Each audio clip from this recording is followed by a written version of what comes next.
আসসালামু আলাইকুম এভরিওয়ান। আপনারা সবাই কেমন আছেন? আমি নুসরাত সুমি আপনাদের মাঝে আজকে সারাদিন কী কী করলাম সেটা শেয়ার করব। আমি সকালবেলায় ঘুম থেকে উঠে আগে 1 কাপ চা খেয়ে নিয়েছি। তারপর হচ্ছে আমি সাজানো ডাল রান্না করব।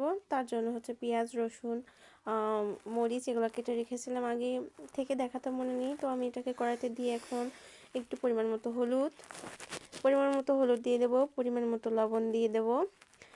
তো পরিমাণ মতো লবণ হলুদ দেওয়া হয়ে গেলে আমি এটাকে ভালো করে তেজপাতা দিয়ে, গোটা জিরে দিয়ে এটাকে আমি একটু চামচের সাহায্যে মাখিয়ে নেব। তো এটাকে আমি চামচের সঙ্গে মাখিয়ে হাত দিয়ে মাখাইনি, তার জন্য চামচ দিয়ে মাখাইছি। তো চামচ দিয়ে মাখানো হয়ে গেছে। এখন আমি ডালগুলো ধুয়ে রেখেছিলাম, তো সেই ডালগুলো আমি এখানে অ্যাড করে দেবো। তো ডালগুলো দিয়ে আমি পরিমাণ মতো তেল দিয়ে এটাকে হাতের সাহায্যে একটু মাখিয়ে নেব।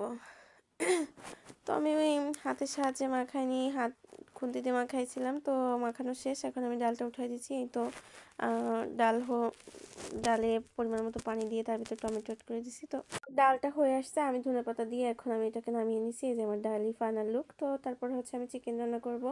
তো চিকেনটাকে আমি ভালো করে ধুয়ে রেখেছিলাম। তো ধুয়ে রেখে এখন আমি এটাতে লবণ হলুদ মাখিয়ে নেব। আমি এটাকে বেশ কিছুক্ষণ মাখিয়ে রেখে দিয়েছিলাম, 10 মিনিট আধা ঘন্টার মতো রেখে দিয়েছিলাম। তো রাখার পরে হচ্ছে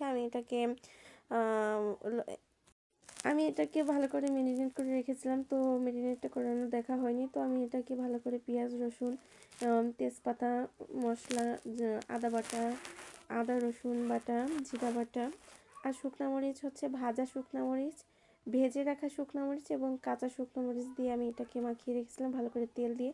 এই যে আমার মাখানো হয়ে গেছে, আমি রেস্টের জন্য রেখে দিচ্ছি।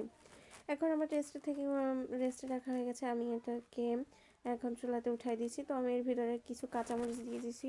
কাঁচামরিচটা আমি প্রথমেই অ্যাড করে দেব, কারণ অন্য স্টাইলে রান্না করছি এজন্য। তো আমি হচ্ছে এটাতে গোলকপি, শালগম দিয়ে রান্না করব, তার জন্য শালগমকেও আলাদাভাবে কেটে ধুয়ে রেখেছিলাম। তো ওটাকে অ্যাড করে দিলাম। তো এখন ওটাকে দিয়ে ভালো করে একটু কষিয়ে নেব। ভালো করে কষানো হয়ে আসলে আমি এখন একটু কষানোর জন্য একটু পানি অ্যাড করে দেবো। তো আমার এই যে পানি অ্যাড করে দেওয়া হয়ে গেছে। এখন আমি এটাকে ভালো করে একটু নেড়ে তেল ছেড়া পর্যন্ত অপেক্ষা করব। তেল ছেড়ে দিলে আমি ঝোলের পানি দিয়ে দেবো। তো আমার তেল ছেড়ে দিয়েছে, এখন আমি ঝোলের পানি দিয়ে দিলাম। তো ঝোলটা একটু জাল হলে আমি এটাতে আলাদা করে জিরা ভেজে রেখেছিলাম, সেগুলো এরপর দিয়ে দেবো। তো আমার ঝোলটা হয়ে আসছে, এখন আমি ভেজে রেখেছিলাম জিরা, সেটাকে এর উপর দিয়ে দেবো। তো এখন আমার এই যে আমি এখন জিরাটা দিয়ে দিলাম। তো জিরাটা দিয়ে একটু বেশ কিছুক্ষণ আবারও রান্না করে নেব। তো বেশ কিছুক্ষণ রান্না করা হয়ে গেছে, এখন আমি এটাকে নামিয়ে নেব। তো নামানো হয়ে গেছে। এই যে আমার ঝোলের ফাইনাল লুক কেমন হলো সেটা কমেন্টে জানিয়ে দেন। যদি ভালো লাগে আমার ভিডিওটি আপনারা সাবস্ক্রাইব করতে ভুলবেন না। তো তারপরে হচ্ছে বিকেল টাইমে বাবুকে নিয়ে, বাবু আবার শাড়ি পরলো, মাথায় ফুল নেবে। আমাদের ফুল নেওয়া দেখে সেও ফুল নেবে। তো ফুল নিয়ে একটু সরিষা বাগানে যেয়ে আবার একটু ছবি টবি তুললাম, একটু ভিডিও করলাম। অনেকে কেমন লাগছে কমেন্টে সেটা জানিয়ে দেবেন। ধন্যবাদ।